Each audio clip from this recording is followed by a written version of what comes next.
Bismillahirrahmanirrahim. Assalamu alaikum, my dear students. In today's lesson, we will discuss the concepts of ordered pair, Cartesian product, and binary relation. These three are so much related to each other that one is necessary to learn the concept of another. Let's start with ordered pairs. Let's suppose I'm taking the pair of elements in a set. Then the way in which I take their order is very important. Like, let's suppose I'm taking a set A is equal to A, B. This is a set, and let's suppose I write an order for this set, that is A, B. Now ये जो order है मेरे पास ये matter कर लेता है कि मैंने पहले A लिखा है देन B लिखा है. अब अगर मैं ये लिखती हूँ B, A, ये इससे डिफरेंट है. ये दोनों इक्वल नहीं हो सकते. ये इक्वल सिर्फ तब हो सकते हैं जब A मेरे पास B के इक्वल हो. इसके अलावा किसी केस में ये दो सेम नहीं हो सकते. अब सेट और ऑर्डर पेयर में आप डिफरेंस देख लेना कि सेट और ऑर्डर पेयर में डिफरेंस क्या होता है. एक सेट के एलिमेंट्स को मैं लिख सकती हूँ लेट्स सपोज 1, 2, या मैं लिख लूँ A इज़ इक्वल टू 2, 1.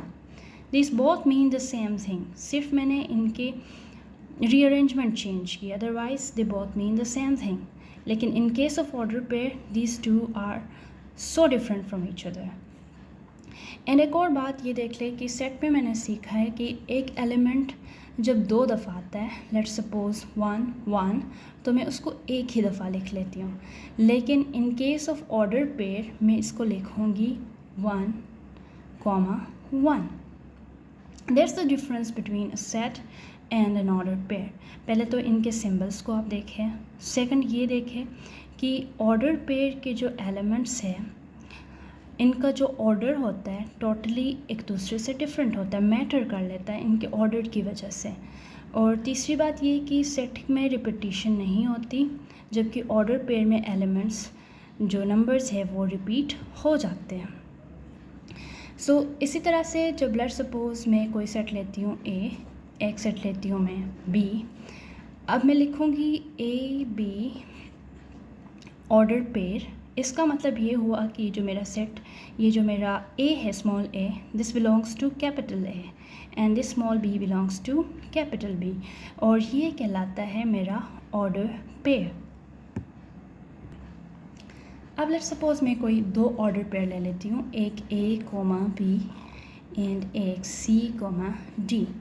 अब एक केस में ये दोनों इक्वल हो सकते हैं. वो कौन सा केस है? जब A इक्वल हो C के एंड B इक्वल हो D के. तो मैं इसको लिखूँगी कैसे? Order pair this and this are equal if and only if, यानी कंडीशन मेरे पास ये है A is equal to C हो और B is equal to D हो.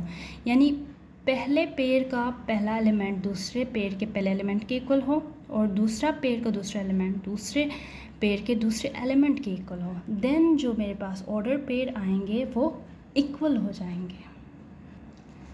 अब सेकंड जो कॉन्सेप्ट है वो है कार्टेशियन प्रोडक्ट का. नॉर्मली अर्थमेटिक में भी आप प्रोडक्ट लेते हो, वो कैसे लेते हो? 2 × 3 let's suppose is equal to 6. अब यहाँ पे कार्टेशियन प्रोडक्ट का मतलब है आप सेट्स के एलिमेंट को आपस में मल्टीप्लाई कर रहे हो या उनके ऑर्डर पेयर्स बना रहे हो बेसिकली. तो let's suppose let any two sets be A and B. मैंने कोई दो सेट लिए A and B. Then A times B. अब ये जो क्रॉस है ये शो करता है कार्टेशियन प्रोडक्ट को. इसको मैं क्या लिखूँगी? A cross B is equal to, ये जो मैंने पेयर सीखा था यानी order pair A B such that A belong कर रहा है कैपिटल A से, यानी सेट A से बिलोंग कर रहा है and B belongs to set B. ये डेफिनेशन है कार्टेशियन प्रोडक्ट का. यानी आप ऑर्डर पेयर्स ऐसे बना लेते हो कि जो स्मॉल a है वो सेट A से बिलोंग करता हो और जो स्मॉल b है वो सेट B से बिलोंग करता हो. लेट्स सपोज मैं कोई एग्जांपल ले लेती हूँ कि मेरे पास कोई सेट है A is equal to 1 and 2 and B is equal to 2 and 3 let's suppose। तो जब मैं A Cartesian product with B जब लूँगी तो ये क्या होगा 1 पहला पेड़ पहले सेट का पहला पेड़ मैंने पहले सेट से ले लिया यानी 1 कोमा नेक्स्ट मैं यहाँ से लूँगी 2 और इसी तरह 1 को मैं 3 के साथ लिख सकती हूँ and again 2 with 2 and 2 with 3। Now these are the elements of set A and these are the elements of set B। You can check 1 1 2 यानी 1 और 2 और 2 3 2 3 इससे बिलोंग कर रहे हैं। इस तरह से आप कार्टेशियन प्रोडक्ट ले लोगे। अब इसके अंदर आपने 3 ख़ास बातें याद रखनी है। पहली बात ये याद रखनी है कि अगर A या A आपके पास 5 हो या if A is equal to 5 और B इज़ इक्वल टू 5 इनमें से कोई 5 हो या नल सेट हो तो मेरे पास जो कार्टेशियन प्रोडक्ट आएगा यानी A क्रॉस B इस केस में मेरे पास नल सेट ही आएगा। श्योर। और सेकंड केस आपने ये याद रखना है कि A क्रॉस B या A times B is equal to B times A। सिर्फ तब ये इक्वल होंगे। पहले बात तो ये कि इक्वल नहीं होंगे और इक्वल सिर्फ ये तब होंगे जब A is equal to B होगा, अदरवाइज़ ये कभी भी इक्वल नहीं होंगे। और तीसरी बात आपने ये याद रखनी है कि अगर number of elements set A में लेट्स सपोज मेरे पास M के इक्वल हो और number of elements set B में मेरे पास N के इक्वल हो तो मैं number of elements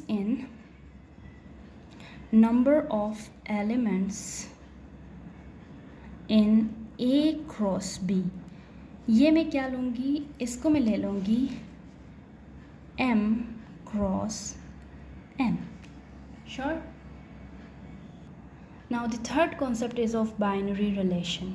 Binary relation simply आप सबसेट्स लिखते हो A Cartesian product with B के, यानी A क्रॉस B में आपके पास जो भी एलिमेंट्स आ जाते हैं उसके बाद आप उनके जो सबसेट्स लिखते हो वो बेसिकली आपके बाइनरी रिलेशंस बन जाते हैं।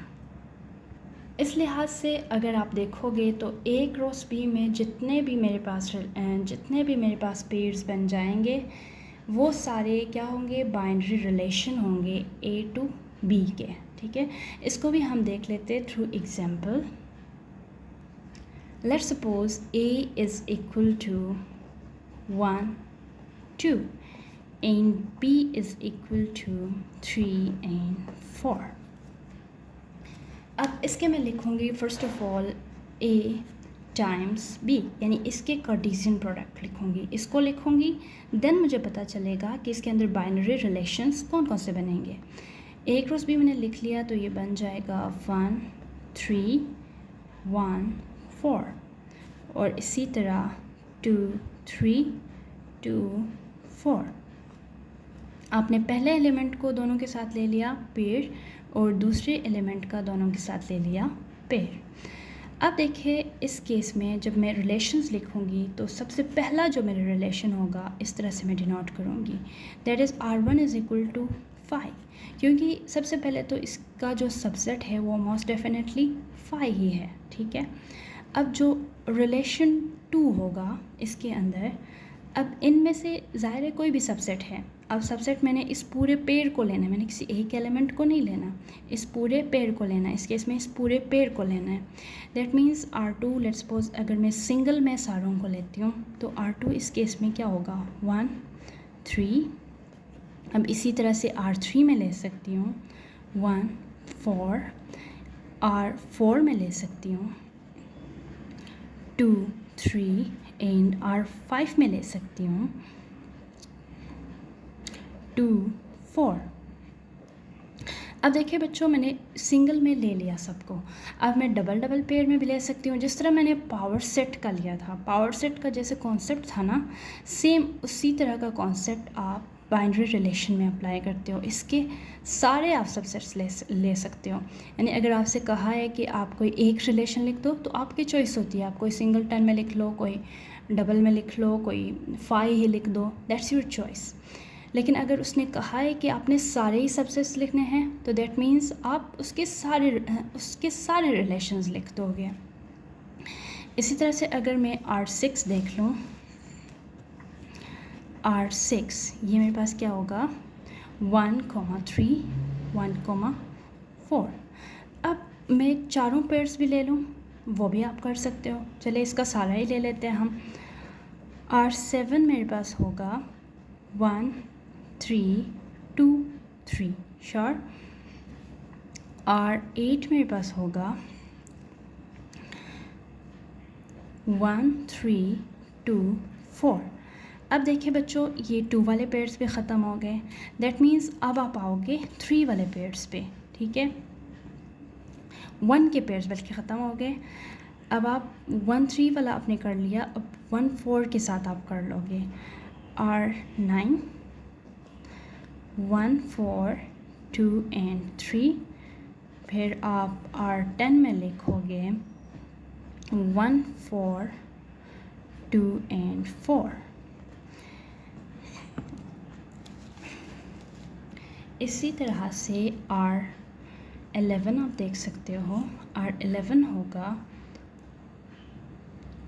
2 3 2 4 right.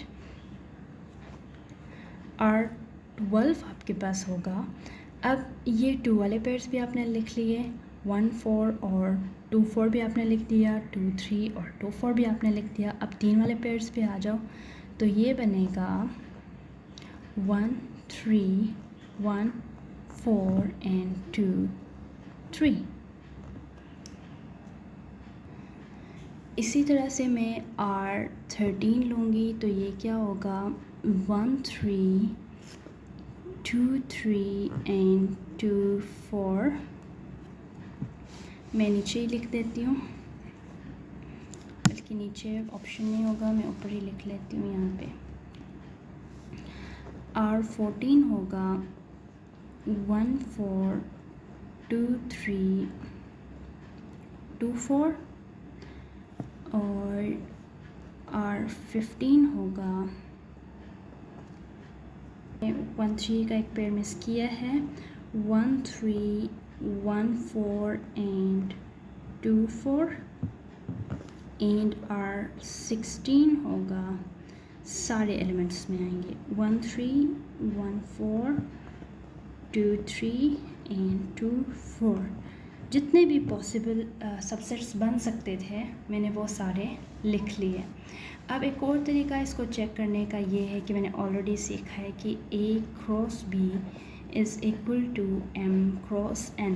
M shows set A के element and N shows set B के एलिमेंट्स।